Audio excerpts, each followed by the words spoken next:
Alright, hello YouTubers. I have a Maxstone 10 here, even though I said axial on the main YouTube title, but you guys haven't seen what's under the box yet. So let me pause it and show you what's under. Alright. Let me take out my axial.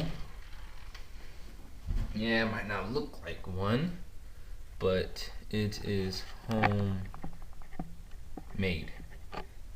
I call this a D-axial because my nickname is D, and it responds, acts, and somewhat looks like an axial. I went to a lot of meets since I live in Colorado, the SoCo meets, and it kept up with every axial out there. It was magnificent because the Maxstone stock has a frame that is sort of like a comp crawler. Let me get that out. This is one of my old trucks, but this is the chassis and frame of the Maxstone stock. Just the green chassis or framing, whatever you want to call it, and it has a skid plate, and that's the stock Maxstone. This is just an accessory. It's a built frame that I made. Okay, back to this. I never did one of these videos before. I usually do one when me or my dad is out playing with them, but this is my first actual review. Well, let me go over what I have in here and see what we can go from there. Alright, well, I have a stock steering servo. I think it's a 9 kilogram steering servo. I don't know what turn or what gear ratio it is. A stock Maxstone waterproof electric speed control. It is 100% waterproof. Excuse me for that. Same thing with the servo, 100% waterproof. Submerged it underwater. I got a 55 turn motor. I don't know if you can see it right there, 55 turn. My gear ratio is similar to the axial. This spur gear, I think, no, main gear. The main gear is a 87 turn, and the spur gear way down there. I don't know if you can see it. Oh, this is doing horrible. Huh. Anyways, I got a horrible camera. Right here, that's a 14 tooth or 14 tooth main gear. My framing, I went off the axial, the way the axials are built. I have my 4-link sent low right here, both of them. If you see that, and then my front one. And then I cut the Maxstone framing compared to the stock one, how it is stock, and I cut it down here all the way down and back up, just like I did there, and made my own framing, going straight across. And trust me, it is extremely strong. It did really well. Actually extremely well. I'm planning on getting a 35 turn motor so I can at least keep up with the axials, because I can stay behind them, but I don't have the speed. But I have the power and handles. I got 1.9, yeah, 1.9 G made sawback rims, 3-piece rims. And then I got the Proline 1.9 extra large TSL super swampers, and they definitely do good at a swamp. I have my steering or my front shock mounts straight up and down right here.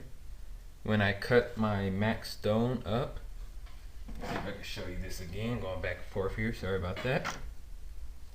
Right here, the tops, when I cut them straight up and down, I cut 4 of them, since there's 4, and I added them on here, screwed them to my axle, or my framing, made them go straight up, and then I added, and then these shocks are Helion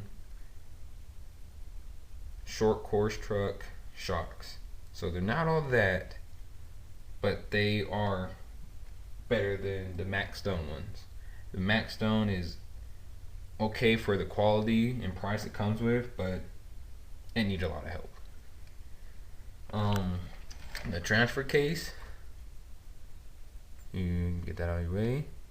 The transfer case right here is stock Max Stone, but it's similar, just like the axial, how it has the 3 washers, green washers, the 3 different size gearing inside. And then I wish I had the money to buy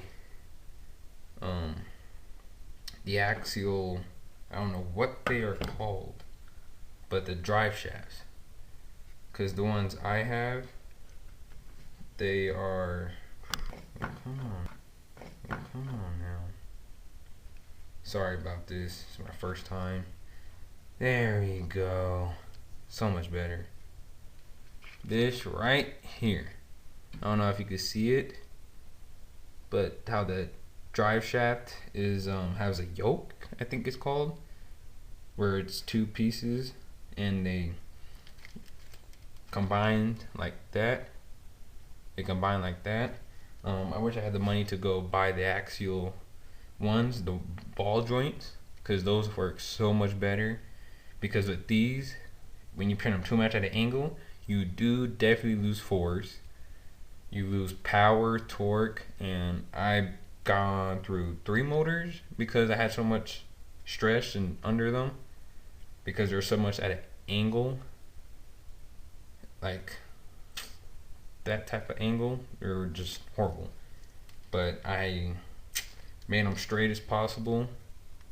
Let me see if I can, yeah, I made them straight as I possibly could, so they can drive, so I can drive this through stuff and obstacles and go for a trail run without it bogging down or something smoking or breaking because it was working too hard.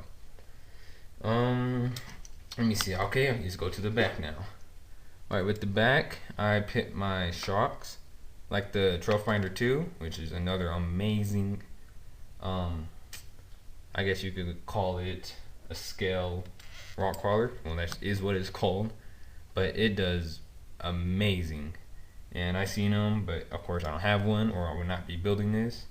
But I took that idea because it works good, and I pin them at an angle, so my suspension and flexibility is really easy, and it does awesome.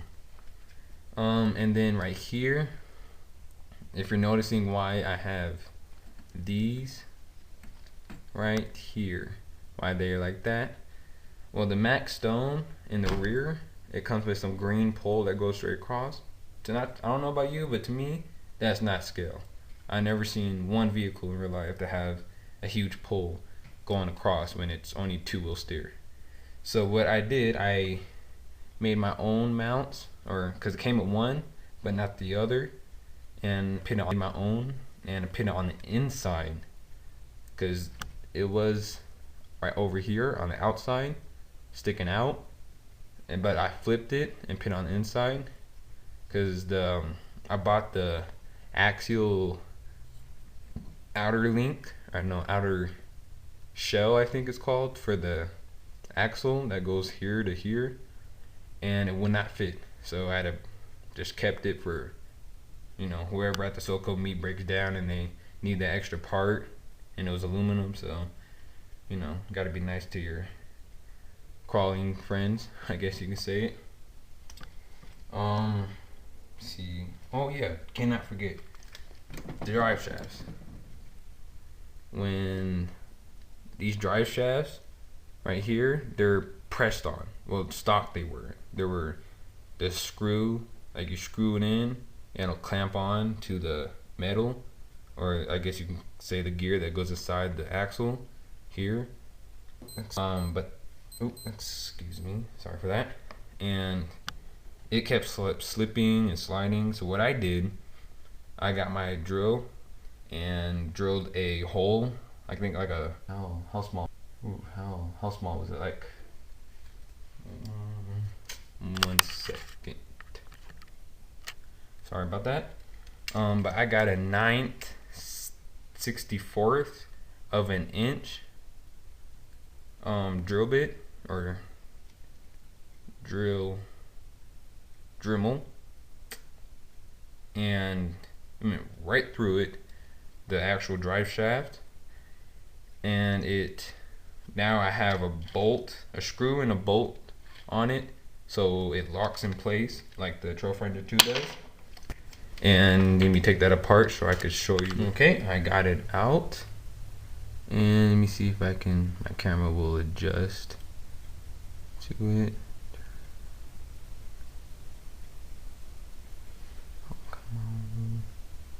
There we go. I drilled the hole right there, so this screw right here goes right through, and I have the normal bolt, and this bolt goes right on the other side.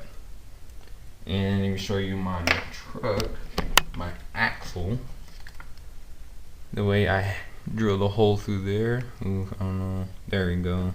It's not all that, but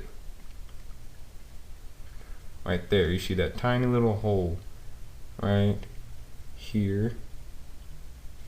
Just watch that area, and there's a hole right in there, and it goes all the way through. It locks in place. All right.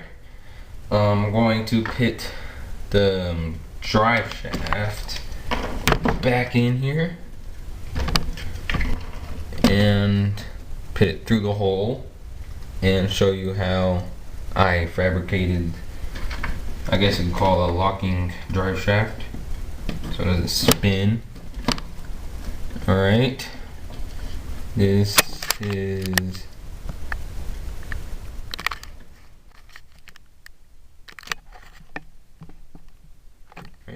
centered it. Okay, I have a hole through here and a hole through here, and this, I don't know what millimeter the screw is, but any screw could work. Any screw can work. I don't know what millimeter this is, but as long as it's able to, so you can add a bolt to the other side of it, it will work. Okay, I hand it out of the way, pushed it right through, so now it's on the other side. You can't see it, bad camera. Wish I had a GoPro, that'd be cool. But you gotta be happy what you got.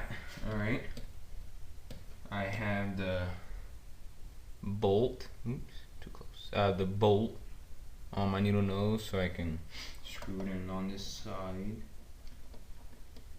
and let's hope this goes well.